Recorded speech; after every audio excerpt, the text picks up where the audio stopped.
By changing your mind, you change everything.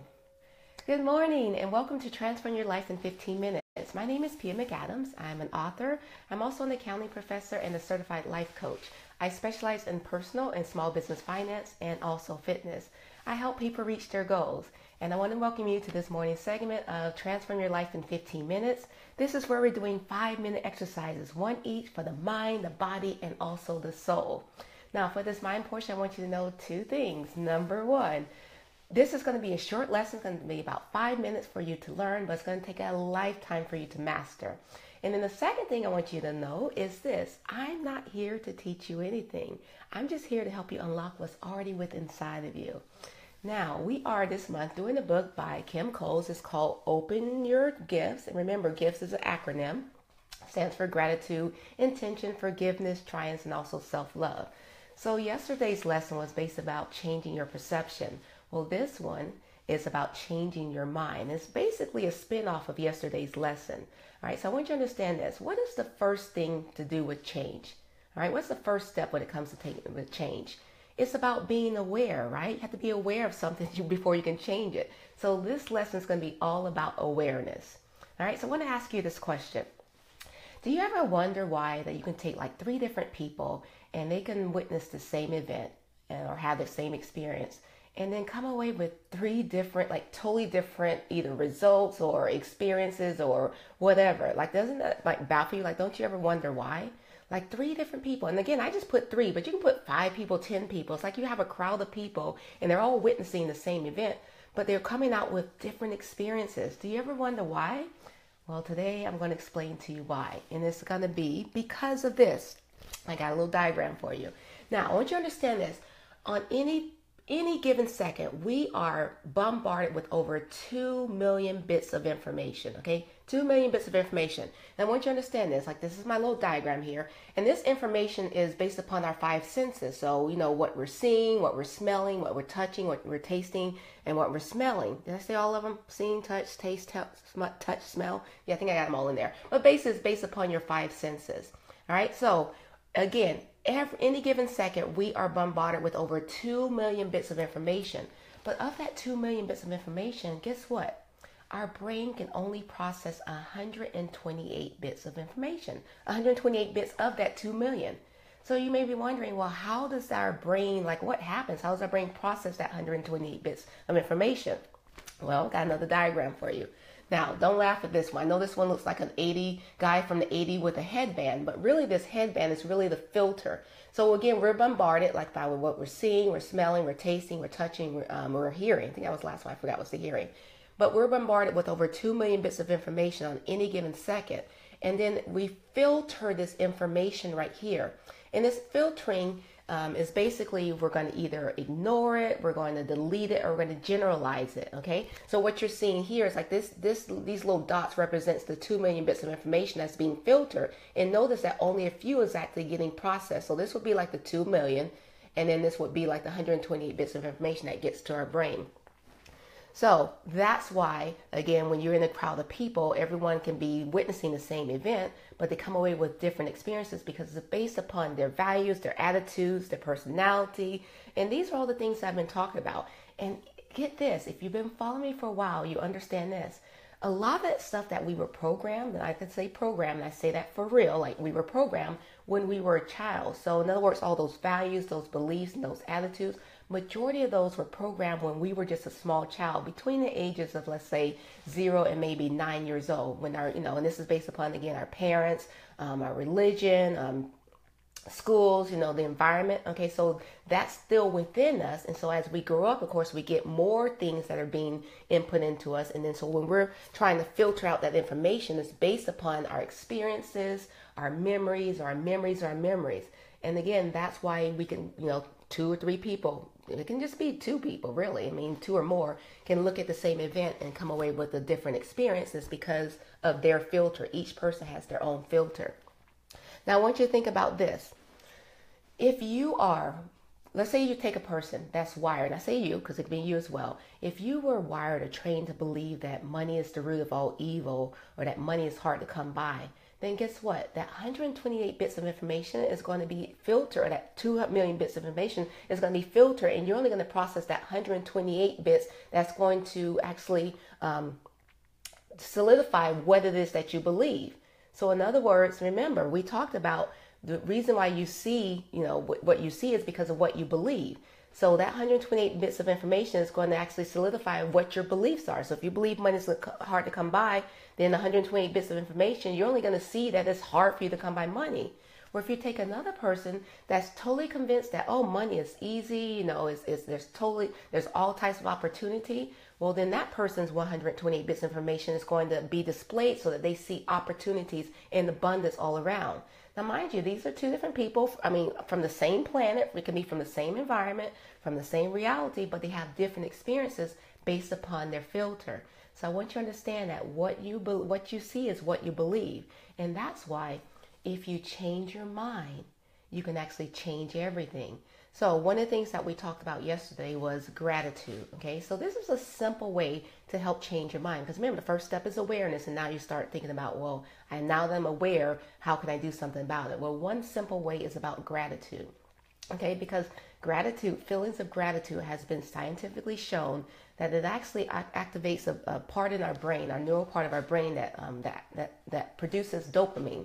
And that's that feel-good muscle that we have, okay? So in other words, by having feelings of gratitude, this is a way for you to have a different outlook. Because think about it.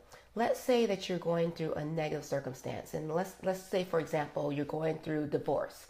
And with going through the divorce, you have feelings of unworthiness. You start to blame yourself, and you just start to get down because you're going through the divorce. And we all know, if you've ever been through a divorce, it's something hard to go through, right? So then all of a sudden, as you're going through life, you start seeing things are harder for you because of that outlook of being in the divorce. And, you're feeling unworthiness, you're feeling a little insecure, you're feeling a lot of lack of security because you're like, particularly if you're male or female and who was the breadwinner, you start thinking about all the things that could happen to you. And you start wondering what's going to happen to you based upon you no longer having a spouse. Okay. Not just, your emotional, but your physical, all the areas of your life. And so as you go about your day, that's being bombarded with what you're seeing. So by just thinking in terms of gratitude, that's going to take you a step up above where you are. And by having that feeling of thankfulness and just being grateful for whatever, for waking up, or for, having a car to drive, or having a job to go through, just finding anything to be grateful for is going to change your outlook. And remember, if you change your mind, it's going to change your reality, which is going to change everything for you. All right. So again, I hope this was really helpful for you, because this is important, because again, what you see, we talked about changing your perception yesterday. It's going to change your outlook, and it also involves changing your mind. And understand, what you see is based upon what you believe. So if you change what you believe, it changes what you see. All right. So we'll do a little lessons on this, because again, I know this is the first time, and if you've been following me, you understand the 4 stages of learning. I'll maybe do something about that a little later, about the 4 stages of learning, in case this is your first time. And by the way, I didn't get a chance to thank you for taking the time to watch me first time, your first introduction. Again, what I usually do is mind, body, soul. This was the mind exercise, where we just kind of do something positive and uplifting, something to help stimulate your mind. And now we're moving on to the second section. I take off my glasses here, which is the body portion. And this is where we're going to actually start doing some movement. Particularly, we're going to do a little short yoga routine that's going to help to solidify the connection between your mind and your body. Because remember, your mind and your body is already connected. And so that we've stimulated our mind, now we want to get that activated by moving it through our body, using our breath. So we're going to be doing what is known as Ujjayi breathing. By the way, if this is your first time, I'm walking through my hall of positivity. And let me just kind of go back a little, just kind of show you a little stuff. It's Saturday, right? We have enough time. But these are like different things I have on the walls on either side of me. Just positive things like, you won't be there. I mean, it's backwards, but you'll still be able to see it. Out of no way, a way will be made. Here's one up here that says, imagination is everything, is a preview of life's coming attraction. And then right here it says, focus on abundance and prosperity. So I have them like all on either side of my walls. And that's just on my wall of positivity. But I actually have each one of those in each of the rooms in my house. So I actually have like a one sheet of paper that has all of them on my on each room in the house. I forgot to turn off that light, so I got to go back. But anyway, the reason why I do that is because I want to surround myself around positivity all around. Because what you don't realize is that there's so much negativity surrounding you. And that's why, like a lot of people, they say, "Well, I try to be positive. I try to do these affirmations. I try. And of course, my response is, "Don't try, do." But I understand the difficulty because you are bombarded with such negativity, and that's going to have a greater impact. So whenever you can, do things like externally and internally that's going to help you build up your positive outlook, because it's already hard enough in the world that we live today with so much going on. All right, so one of the things that we're going to do right now is just kind of just block out everything that's happening for you on this Saturday morning. It's still dark outside. The moon is still shining, at least where I am here on the West Coast. But just kind of block out everything and just kind of go internally now and see what's going on inside of your body. If there's any aches, or any pains, any negativity, any stresses, strains, whatever that's going on inside of you right now. Okay, that's what we want to address. So we're going to get on the mat. We're going to go into, tabletop. I love tabletop. So it's going on tabletop. You're on your hands and knees. And then again, just kind of go internally, get your 3 deep breaths to get yourself centered, grounded, and aligned. And then once you do that, I want you to set an intention on what it is that you want to accomplish for this next 5 minutes, okay? And it could just be you have like a pain in your back or something in your shoulder or your knee or whatever, or it could be something within your mind that you want to clear out. And we're going to use our breath to clear out whatever's going inside of you. And then immediately following this, we will do the 2-minute meditation exercise, which I'll explain to you as we get to that point. So go ahead and meet me on the mat and let's do some yoga.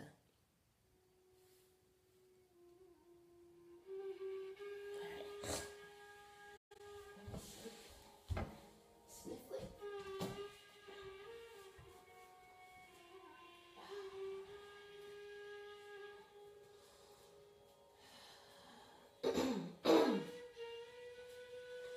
All right, so you make sure that your fingers and your toes are spread out nice and wide. You want to make sure that your palms are directly underneath your shoulders, your knees are directly underneath your hips. And again, just get yourself centered, grounded, aligned. You have a nice, flat, neutral spine. You're not arched. You're not hyperextended. All right, let's go ahead and return to neutral spine. Set your intention if you haven't done so already. And I want you to take a nice deep U.J. breath, breathing in through your nose. And as you exhale, I want you to drop your chin down to your chest. I want you to round through the spine and tuck your tailbone under. Now as you inhale, your head and chest comes forward. Your belly button goes down toward the mat. Relax your shoulders. And as you exhale again, round through the spine. Let's do that one more time. Inhale, head and chest comes forward. Tailbone sticks out toward the back of the room. You're arching your back. And as you exhale, or as you inhale, where are we on? Exhale, drop your chin down toward your chest. Now this time as you continue to exhale, I want you to just kind of sit back. Tailbone goes down toward your heels, and let's go to the extended arm child's pose. Now the extended arm child's pose, because your arms are extended above your head, I want you to press your fingertips down into the mat so that you get a nice long extension from the fingertips to the shoulders, from the crown of your head all the way down to the tailbone. Again, nice deep Ujjayi breath. Just kind of walk your fingertips out just a little, just again until you feel a nice gentle stretch. And remember, as you're breathing, on the inhale, just kind of hold your position. As you exhale, I want you to release and surrender. What are you releasing? You're releasing any strain, any stress, any negativity, any tension that you're holding into those muscles or in those joints. Go ahead and release as you exhale. Now go ahead and place your palms down flat. And now I want you to kind of bring your body forward. I want you to curl your toes under. And let's take it to Adho Mukha Savasana. Downward facing dog, and start to pedal your legs. Now your head is in alignment with your bicep. You're pressing your chest toward your thighs and your knees. You're pressing your shoulder blades down away from your ears. And again, you're still breathing. Nice deep Ujjayi breaths. Go ahead and try to bring those heels down toward the mat. As you inhale, let's go ahead and draw your knees down toward the mat. And as you exhale, I want you to extend the legs. Pressing your chest toward your thighs and your knees. Let's do that again. As you inhale, I want you to draw both knees down toward the mat. And as you exhale, I want you to extend the leg. Press your chest toward your thighs and your knees. One more time. As you inhale, draw both knees down toward the mat. And as you exhale, extend the legs. Press your chest toward your thighs and knees. Now I want you to keep your palms flat. Slowly walk your feet in toward your palms. And again, if you need to, bend your knees so that you keep your palms down flat on the mat. And then I want you to slowly round it up. Take it one vertebrae at a time. Making sure that your head is the last to rise. Am I cut off today? Oh, not. And let's come to Tadasana, which is mountain pose. So your feet are hip distance apart, or I should say together, slightly apart. Your shoulders are drawn down and back, so you're pressing your shoulder blades in toward your spine. Your chest is lifting, your head is a natural extension of your spine. Pretend like there's a nice sturdy string from the crown of your head attached all the way to the ceiling. And again, from the bottom of your feet are outgrowing roots that are going through the mat, through the floor, all the way down to Middle Earth. And your fingertips are also facing down toward the earth. And you're standing tall, strong, sturdy, like a mountain. Just draw a couple of deep breaths in here. Feel the strength that's emanating through your body. Now as you inhale, I want you to draw those arms up overhead. And as you exhale, I want you to guide the body forward. As you inhale, look up halfway. As you exhale, we're going to flatten out the palms. We're going to step back, right, left to the plank. As you exhale, you're going to release your knees, your chest, and then your chin, or Chaturanga Dandasana. And as you inhale, you're going to bring your body to upward facing dog. Relax those shoulders, press them down and away from your ears.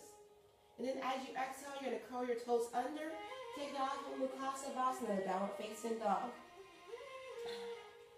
Now from here, we're going to step forward, right, left. We're going to inhale, take it all the way up. Exhale, dive the body forward. Now look up halfway. Flatten out the palms. This time step back left, right into the plank. Release your knee, chest, chin, or Chaturanga Dandasana. Inhale. Remember, always relax those shoulders down away from your chin.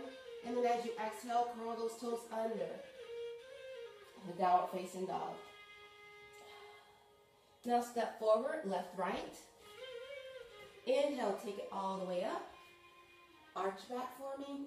Exhale, dive the body forward. And then look up halfway. Flatten out the palms, right, left to the plank. As you exhale, take it to downward facing dog. As you inhale, take it to the plank. And as you exhale, downward facing dog. As you inhale, take it to plank. And as you exhale, take it downward facing dog. Again, inhale to plank. This time as you exhale, knee, chest, chin, or Chaturanga Dandasana. Inhale, relax those shoulders. Curl the toes under, exhale. Now step forward with your right foot toward the fingertips. Turn that left foot in perpendicular. And let's take it up to Virabhadrasana A, or Warrior One. Now in this position here again, I want you to rotate your torso so that you're facing directly above your knees. So your hips are square with the front of your knee and with your mat. You want to make sure that your knee is directly underneath your ankle and you're pressing your hips down. Your arms are overhead. If there's too much strain and stress, feel free to place your hands here at the heart center. Now we're going to go from here to Virabhadrasana 3, which is Warrior 3. So I want you to find a focal point right in the center of your mat. Now I want you to start to straighten up that right leg as you come up on the toe in your left leg. I'm going to have to scoot back just a bit. Alright, so you start to straighten up the right leg as you come up on the toes on the left. And then you're going to bring those arms parallel. You're going to lift up your body, find that focal point, continue to focus on it, and then you're going to lift up that back leg. Now if you start to waver in your balance, feel free to lower the leg if you need to. But you're trying to make sure that your body is parallel to the mat. And again, it helps if you just focus on that focal point. Make sure you're breathing, don't hold your breath. Now go ahead and turn back by dropping that back leg. Take it back to Virabhadrasana A. And then let's go ahead and dive the body forward, placing the palms down flat. Take that right leg back to the plank. Release your knee, chest, chin, or Chaturanga Dandasana. Inhale, relax the shoulders. Curl the toes under. Exhale, downward facing dog. Now go ahead and step forward for me, right, left. Inhale, take it all the way up. Arch back. Exhale, dive the body forward. Look up halfway.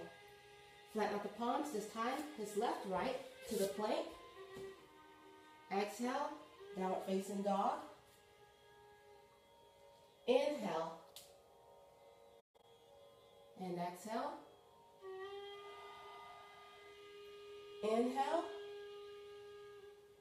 And exhale. Inhale. This time as you exhale, release your knee, chest, chin, or chaturanga dandasana. Inhale, relax the shoulders. Curl the toes under. Exhale. Now this time we're going to step forward with the left foot. Right foot comes in perpendicular. Dissecting the heel of that left leg with the arch of the right. And we're going to take it up to Virabhadrasana A.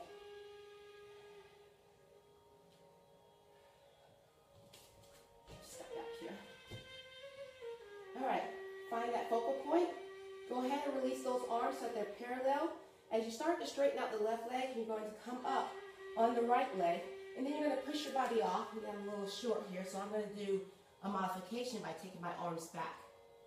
All right, so you can take your arms back.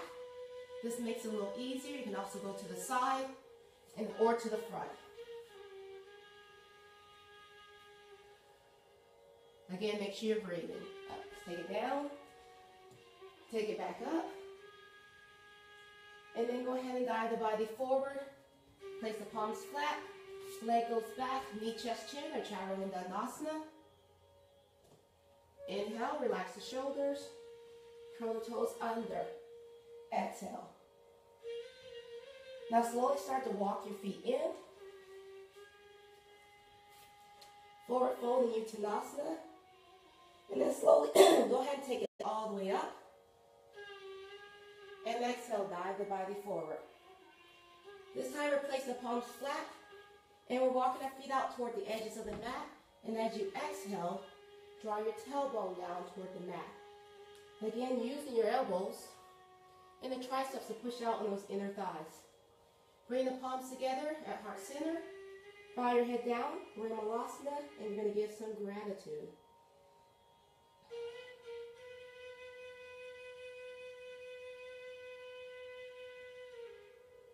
All right, go ahead and release your palms down, then take them behind.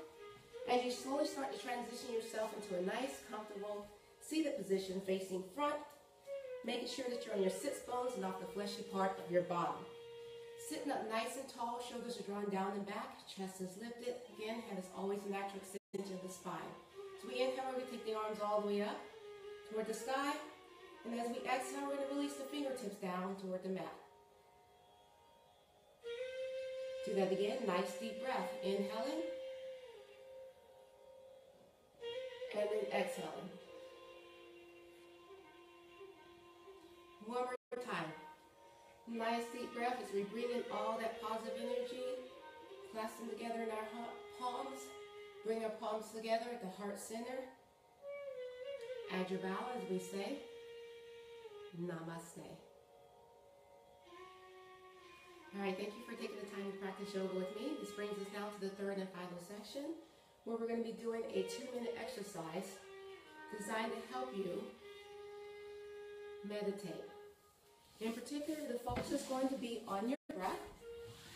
So what we're going to do is for 2 minutes, you're going to breathe normally and you're going to count your exhales. And at any time during your count, you get distracted by either outside distractions or internal distractions, known as thoughts. You're going to first acknowledge them. And then once you acknowledge those thoughts, you're going to bring your focus back to your breath, but you're going to continue counting, but you're going to start out with number 1 again, okay? Before we get started, we always like to make sure that you're centered, grounded, and aligned, okay? So you may be breathing a little deeply like I am from a yoga practice. So let's go ahead and recenter ourselves. Okay, you can feel free to close your eyes at any time. Let's go ahead and take a nice deep breath, inhaling through your nose and exhaling through your mouth. Again, nice deep breath, inhaling through your nose and exhaling through your mouth. One more time, nice deep breath, inhaling through your nose. And this time as you exhale, go ahead and close your eyes if they're not already. And go ahead and begin your counting.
All right, go ahead and return, release, relax, return, refreshed, and calm. You've done something good for yourself today. I want to thank you for taking the time to meditate with me, and also thank you for taking the time to watch this Transform Yourself in 15 minutes. Your word for today is flexible. So I want you to be flexible as you go about and have a great Saturday. And I will see you on Monday at 6 a.m.